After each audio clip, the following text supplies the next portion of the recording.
Hello and welcome to the next session of Madhubani painting, where we learn to make a complete painting together. To watch the same video in Hindi, check the link in the description box below, where you will find all the other links and information and also the material list. So without further ado, let's begin with the session. So we begin with a handmade paper. I'm using a very smooth one because we need to sketch on it. For sketching, I'm using a nib in nib holder, which is just like a calligraphy pen. I use always a tissue. I keep it handy for cleaning if I have extra ink in my nib or whatever. So I use a tissue always. For painting or for sketching, I have prepared black acrylic paint inside a bowl. I poured it inside the bowl and I mixed a little water in it to make a solution. Now this solution I'm going to use to sketch. I'm always going to dip my nib inside this black acrylic paint and I'm going to sketch it with that, using that. For measurement, I use my fingers. I don't use a scale, and that is what I would recommend because that is the right way to do it. Please don't use a scale, and always try to draw the lines freehand, or whatever drawing you are doing, try to do it freehand. That is the right way to do it. So we are going to always dip it in the acrylic paint and try to sketch the line. Now, if you are a beginner and you find this process a little difficult or tedious, what you can do is you can use a waterproof pen. So these are two options which you can use. You can begin always with a pen, and when you think that you are perfect, you are able to do it freehand with a pen, then maybe switch to this. That could be one recommendation from my side. But if you want to really do it authentically, this is the right way to do it.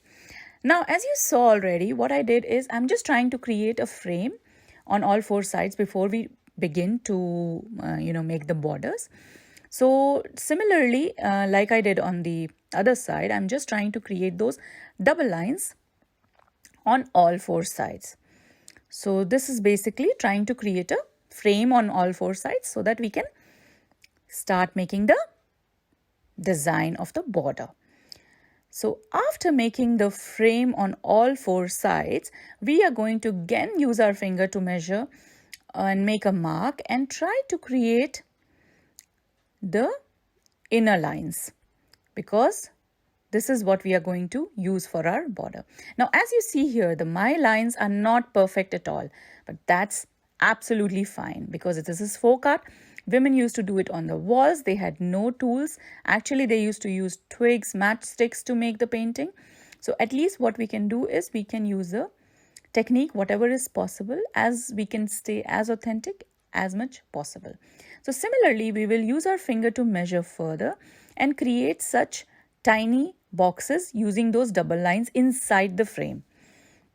Now for the border design, what I have done is I have created another square inside, and what I did is joined on all the corners, the squares, using a line, and then try to shade it with those fine lines, which is a typical fine lines used for Madhubani painting. So this is a very easy border design, but it looks really beautiful when you do it. So Madhubani painting, they use most of the times a lot of geometric patterns to create the designs. If you observe the artworks of really old artists, you will see that they use a lot of geometric patterns. So this is how we created the border. I did it on all four sides. I'll show you quickly in the end also once more how we did it. So creating the squares again inside those squares that we made, joining the lines in the corner, and then filling it on the sides with those fine lines. So this is how we do it. So we just leave the empty space, that square that we created, because in the end we are going to fill it with colors. So this is how we create the borders. So let me quickly finish the border.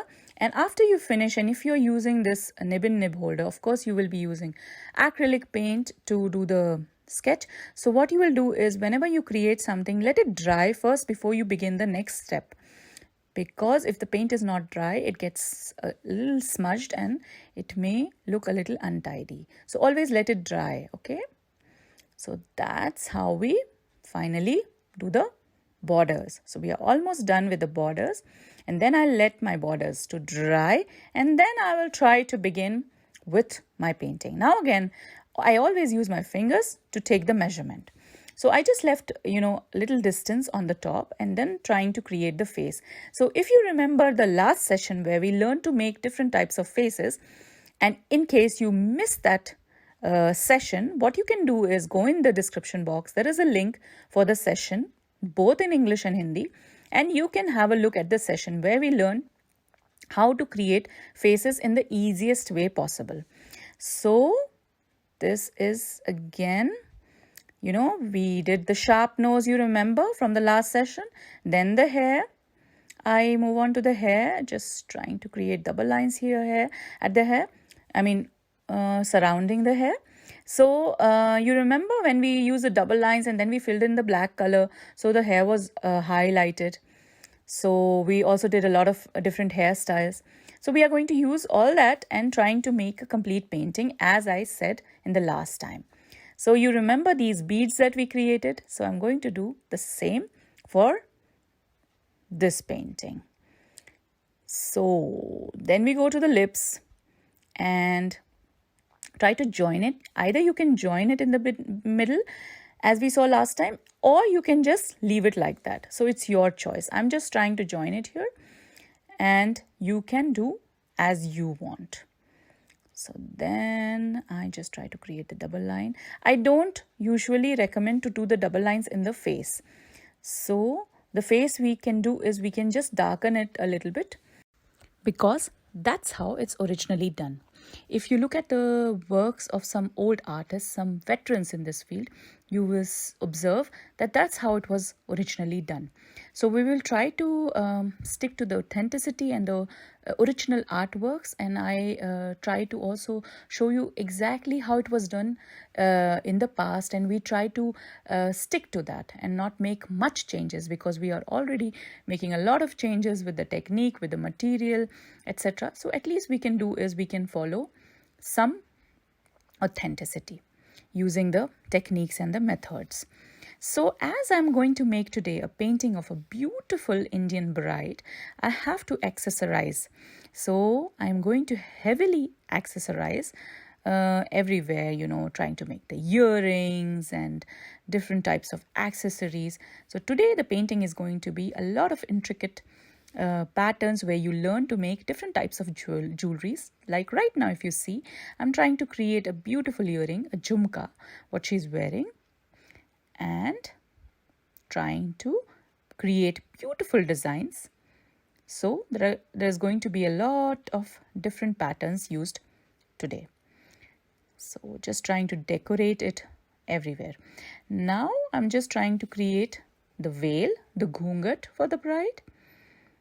So this is also going to be done with a lot of intricate designs. So working on my eye. So as we learned the last time, I'm using the same eye with eyelid and shading it with fine lines. So trying to do that for the eye. So the eye, as I said before, also has to be bright and bold and big in Madhubani style. And just trying to use here double lines, doing it a little different to highlight the eye even more.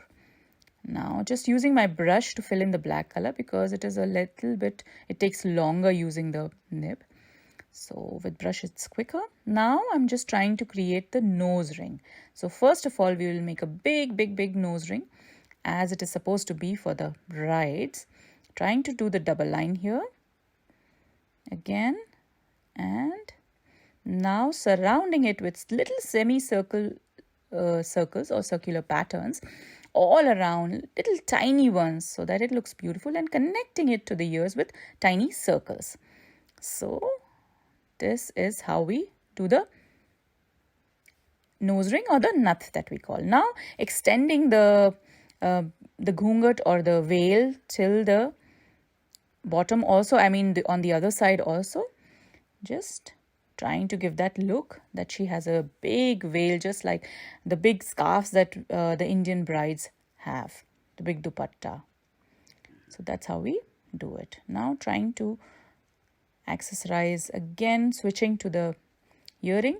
Now if you have noticed, I keep switching everywhere because I let my paint to dry every time. So Yeah, it can be a little difficult to learn, but that's how I do it. I'm sorry for that. You have to bear with that because I always need to let my paint dry on one side. Otherwise, I am just scared to smudge it.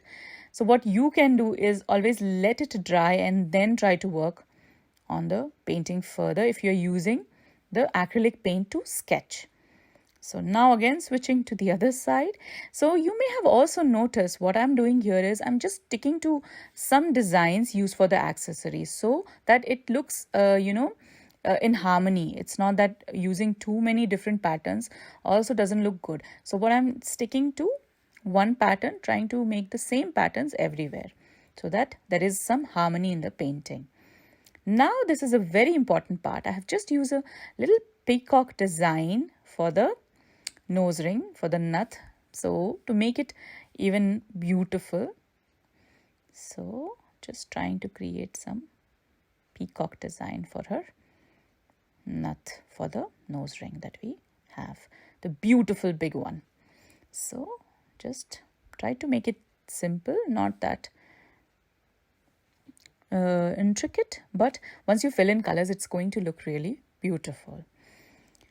Now after that I'm just working on the scarf or the veil that she has and trying to create those semicircular patterns on the border. So just try to make a border.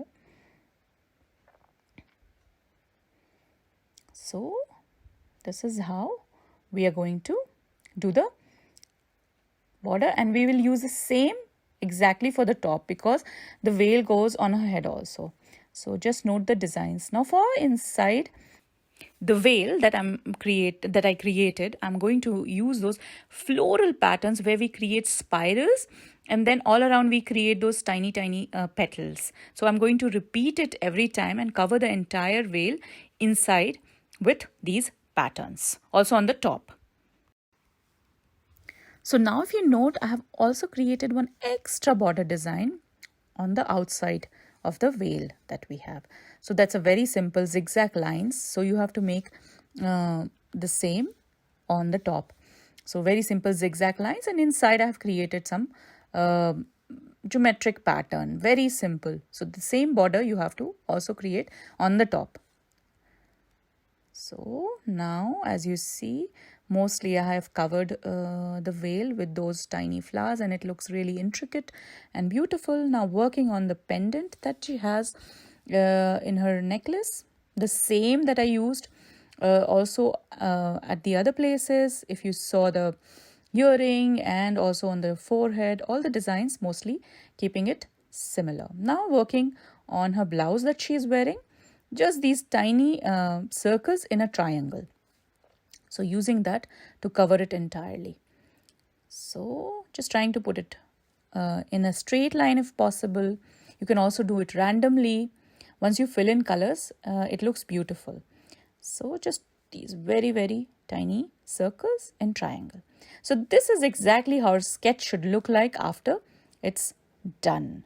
Now is the time to fill in colors. I start with black to first finish with the black paint and the hair, of course.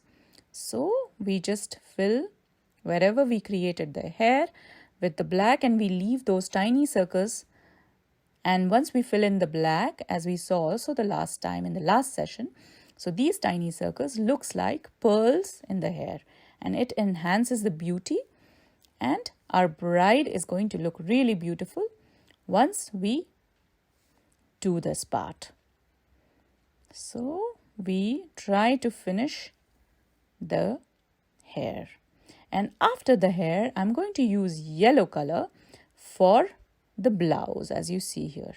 So just trying to fill it completely with the yellow, just leaving those tiny patterns, those tiny circular patterns in a triangle. We will leave those white and try to fill the entire blouse with yellow. So basically today's colors are pink, yellow, olive, which is mostly used in this painting, and royal blue as a background. So I'm just giving you an option, an idea of the colors. You can definitely have your own color combinations. So for colors, you don't have to stick to whatever I use. You can use your own colors. And this is how we try to do it, and try to just be very careful using the brush when you are trying to fill in colors, because there are intricate patterns and we don't want to disturb them.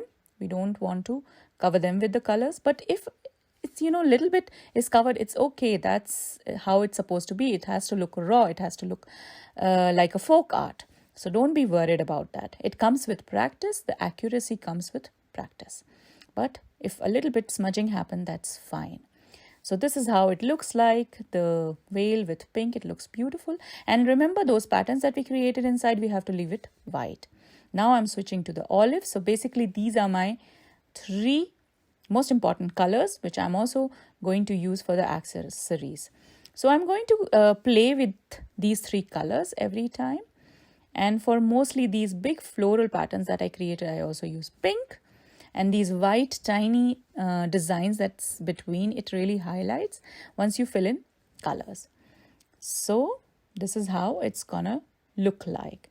So mostly trying to cover it with pink. I'm also using the 3 combination, yellow, olive and pink in the border. So once you see my border, when I show you how to do it, I'm using these 3 colors.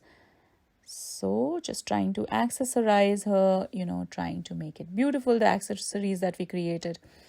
And the colors really add the charm to the painting. So once you fill in the color, it really makes it more beautiful. So these 3 colors, just trying to play with it, trying to place it differently, the combinations, trying it. So this is how we do it. So as I said before also, this is just to give you an idea, the colors. Now I just use those fine lines in the beak of the peacock, that's just the bottom. And now again switching to the colors. So one more color we need to add later is a skin color.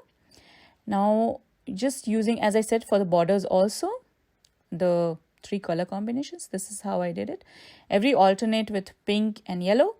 And then in the corners, the squares created in the corners which we left blank with olive. So this is how I did it for my painting. In the end, I'm going to put the complete picture to show you exactly how it looks like. Now, as I was talking about the skin color, so I'm using the skin color for the face. For skin color, what I can give you a tip is that use a little white and mix a little brown and yellow, and you can absolutely get the perfect skin color. For skin color, you have to make sure that the consistency is a little thin. You don't want to look, make your skin look a little fake. So it's a thin consistency really helps. So we'll fill the whole face with the skin color and the background with royal blue. And of course, for royal blue, you have to use a double coat. So exactly, I'll show you how it looks like after it is completely filled with colors. So this is how it looks like after my painting is completely done. So as I always say, for colors, you can have your own choice, but you can follow the same and try to make this painting. Thank you so much for watching this video, and please do like this video and let me know in the comment section below what you think about this video, and see you very soon. Stay tuned for much more.